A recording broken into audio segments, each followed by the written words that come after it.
வணக்கம். 2026 மே 9 சனிக்கிழமை அதிகாலை நிலவர ஆய்வறிக்கை. வணக்கம் சார். சார் வணக்கம். வணக்கம் ஐயா. குடிமங்கலம் ஒன்றியம் கொங்கலாரம் தொட்டம்பட்டியில இருந்துங்க சார். வணக்கம், நன்றி. வணக்கம் ஐயா. உடம்புக்கு பரவாயில்லைங்களா? வீட்டுக்கு வந்தாச்சுங்களா? நல்லா இருக்கேன், ஒன்றும் பிரச்சனை இல்லை, நல்லா இருக்கேன். ரெஸ்ட்ல இருக்கணும், அவ்வளவுதான். இன்னும் 10 நாளைக்கு. ஓகே, முடிஞ்ச வரைக்கும் சத்தமா பேசாதீங்க, கொஞ்சம் அமைதியாவே இருங்க. நன்றி. ஓகேங்க.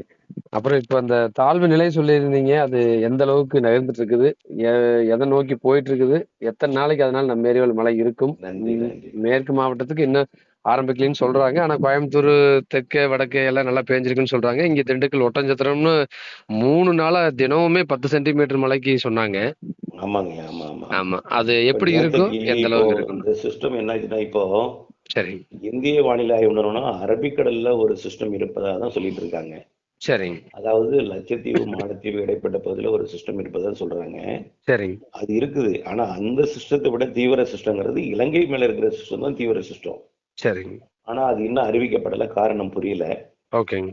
இலங்கைக்கு தெற்கு தென்கிழக்கு திசையில நிலநடுக்கோட்டு இந்திய பெருங்கடல்ல இருந்து இலங்கை வரைக்கும் அந்த காற்றழுத்த தாழ்வு நிலையாக கடலோட இணைந்த கீழடுக்கு சுழற்சியா இப்போ நீடிக்குது. சரிங்க.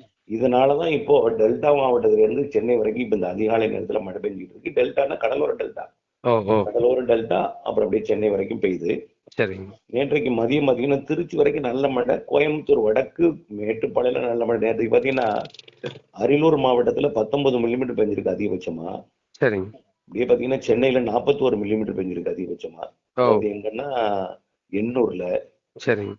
இப்படியே பாத்தீங்கன்னா நல்ல மழை பெஞ்சிட்டு இருக்கு. சென்னை முழுக்க பரவலா மழை பெஞ்சிட்டு இருக்கு. கோயம்புத்தூர்லயே ஏர்போர்ட் பீளமேடு 25 மில்லிமீட்டர் பெஞ்சிருக்கு. மேட்டுப்பாளையம் 20 மில்லிமீட்டர். பில்லூர் அணைக்கட்டு அன்னூர் 18 மில்லிமீட்டர்.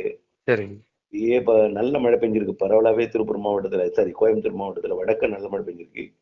தருமபுரி மாவட்டத்திலயும் நல்ல மழை பெஞ்சிருக்கு. ஆனா தருமபுரியை விட திண்டுக்கல் சத்திரப்பட்டி ஒட்டஞ்சத்திரம் 41 மில்லிமீட்டர் பெஞ்சிருக்கு. திண்டுக்கல் 18 மில்லிமீட்டர் பெஞ்சிருக்கு.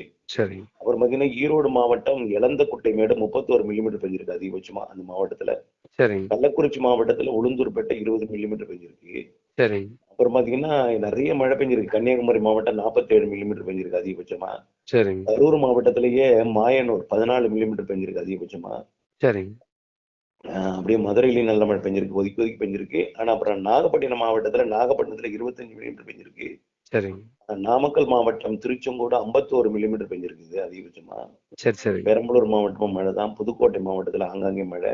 ராமநாதபுரம் மாவட்டம் தங்கச்சி மடம் 34 மில்லிமீட்டர் பெஞ்சிருக்குது. அடுத்து பாத்தீங்கன்னா சேலம் மாவட்டம் சங்கரித்துருக்கு 20 மில்லிமீட்டர் பெஞ்சிருக்கு. பரவலா மழைன்னு சொல்லலாம். இதுல சிவகங்கை மாவட்டம் காரைக்குடி 55 மில்லிமீட்டர் பெஞ்சிருக்கு. தேவக்கோட்டை மழை தான். தென்காசி மாவட்டம் ஆய்க்குடி 93 மில்லிமீட்டர் பெஞ்சிருக்கு. கருப்பாநதி 79 மில்லிமீட்டர். செங்கோட்டை 70. குண்டார் அணைக்கட்டு 62 பெஞ்சிருக்கு. தஞ்சாவூர்லயும் தஞ்சாவூர் 16 மில்லிமீட்டர் பெஞ்சிருக்குது. நீலகிரி மாவட்டம் அவலாஞ்சி 33 மில்லிமீட்டர் பெஞ்சிருக்கு அதிகபட்சமா. அப்புறம் தேனி மாவட்டத்துல பாத்தீங்கன்னா போடி நாயக்கனூர் 86 மில்லிமீட்டர் பெஞ்சிருக்கு. போடி நாயக்கனூர். திருச்சிராப்பள்ளி மாவட்டத்துல வாத்தலை அணைக்கட்டு 38 மில்லிமீட்டர் பெஞ்சிருக்கு. உங்க திருப்பூர் மாவட்டத்தையும் பார்த்துட்டு வர்றதான் பாக்குறேன். திருவாரூர் மாவட்டம் குடவாசல் 23 மில்லிமீட்டர். தூத்துக்குடி மாவட்டம் குலசேகரப்பட்டினம் 70 மில்லிமீட்டர். சாத்தான்குளம் 69 மில்லிமீட்டர் பெஞ்சிருக்கு. ஸ்ரீவைகுண்டம் 63 மில்லிமீட்டர் நல்ல மழை பெஞ்சிருக்குது. அப்புறம் திருநெல்வேலி மாவட்டத்திலயும் மழை ரிப்போர்ட் கிடைக்கல. திருப்பூர் மாவட்டத்துலங்க அவினாசி 19 மில்லிமீட்டர். அமராவதி அணை ரொம்ப கம்மியா பெஞ்சிருக்கு. ஆனா வரப்போகுது, உங்களுக்கு மழை வரப்போகுது. திருவள்ளூர் மாவட்டத்திலயும் ஒரு 13 மில்லிமீட்டர் பெஞ்சிருக்கு. திருவண்ணாமலை மாவட்டம் மற்றும் வேலூர் மாவட்டத்திலயும் மழை தான். விழுப்புரம் மாவட்டத்துல 27 மில்லிமீட்டர். இப்படி பாத்தீங்கன்னா விருதுநகர்ல 47 மில்லிமீட்டர். வெம்பக்கோட்டை. இப்ப என்னாச்சுன்னா இப்ப இந்த காற்று சுழற்சி படிப்படியா டெல்டா மாவட்டத்துக்கு நெருக்கமா வரும். டெல்டா மாவட்டத்துக்கு வர்றதுக்கே 14ஆம் தேதி ஆயிடும். அப்ப பாருங்க, இன்னைக்கு எத்தனை தேதி? 9. இன்னும் 5 நாள் இருக்கு. அதனால இப்ப டெல்டாவோட பெஞ்சிட்டு இருக்க மழையும் வடகடலோரம் பெஞ்சிட்டு இருக்க மழையும் படிப்படியா அதிகரிக்கும். டெல்டா கடலோரம் பெய்யற மழை உள்ளேயும் வரப்போகுது. படிப்படியா திருச்சிக்கு வரும், திண்டுக்கல் வரும், கரூர் வரும். சாயந்தரம் மீண்டும் திருப்பூர் வந்துடும். திருப்பூர், உடுமலைப்பேட்டை, பொள்ளாச்சி, கோயம்புத்தூர், நீலகிரி எல்லாம் இன்னைக்கு நைட்டு மீண்டும் மழை. டெய்லி மதியத்துக்கு மேல மாலை இரவுல திருப்பூர் வந்துடும் மழை. உடுமலைப்பேட்டைக்கு வந்துடும். அதே போல ஈரோடு மாவட்டம் தாண்டி நீலகிரிக்கு வந்துடும். பெங்களூருக்கும் மைசூருக்கும் வந்துடும் டெய்லி. அதாவது அதிகாலை நேரத்துல கடலோரம் உள்ள நுழையிற மழை. மதியத்துக்கு மேல உள்ள திருச்சி திண்டுக்கல் மாலை இரவுல திருப்பூர், கோயம்புத்தூர் வந்துடும். அப்புறம் பாலக்காட்டு கணவாயை தாண்டி கேரளாவுக்கு போயிடும். டெய்லி கேரளாவோட அரபிக்கடலோரம் வரைக்கும் போகும். அரபிக்கடல் டு வங்கக்கடலோரம் வரைக்கும் தினம் மழை உண்டு. 14ஆம் தேதிக்கு மேலைங்க படிப்படியா அதிகரிச்சுட்டே இருக்கும் மழையோட பரப்பு. ஓ, இன்று முதலே படிப்படியா அறிவிக்குது. அதிகரிச்சுட்டே இருக்கும். சரி. 12, அதாவது 11, 12, 13, 14 தான் கொஞ்சம் அதிக மழை. சரிங்க. அதுக்கப்புறம் இது வடக்கு கடலோர மாவட்டங்களுக்கு சென்னை மற்றும் நெல்லூர் அப்படி போகுது இந்த சிஸ்டம். சரிங்க. அப்பயும் மழை இருந்துட்டு தான் இருக்கும். ஏன்னா மேற்கு காற்று இழுத்து மேற்கு தொடர்ச்சி மலையிலையும் பாலக்காடு கணவாயிலையும் மழை இருந்துட்டே தான் இருக்கும். சரிங்க. மேற்கே இருந்து மழை வரும். ஓ.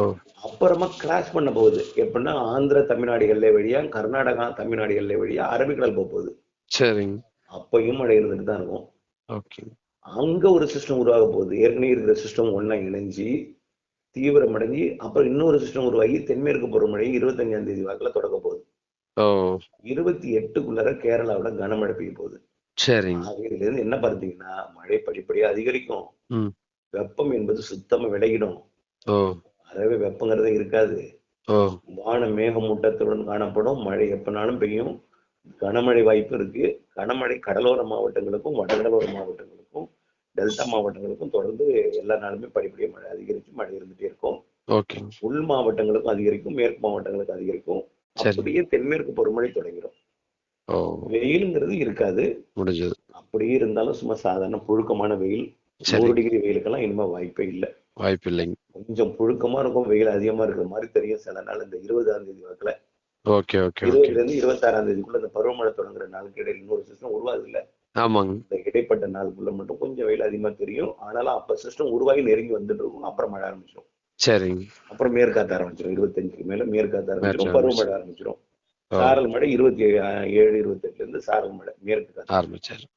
பருவமழை. அப்புறம் மாச கடைசியில நல்ல மழை. ஜூன் ஜூலை எல்லாம் அந்த நீங்க எந்த எல்லினோ சூப்பர் எல்லினோ இதெல்லாம் நீங்க பத்தி கவலைப்பட வேண்டாம். ஏன்னா வடகடலோரத்துல அனல் காத்து வீசினாங்க, அதெல்லாம் போயிட்டு வாய்ப்பே இல்லை. தொடர்ந்து நீங்க நிம்மதியா இருக்கலாம். மழை பெய்யும், வெயில் குறையும். நன்றி. நன்றிங்க. நன்றி. தேங்க்யூ.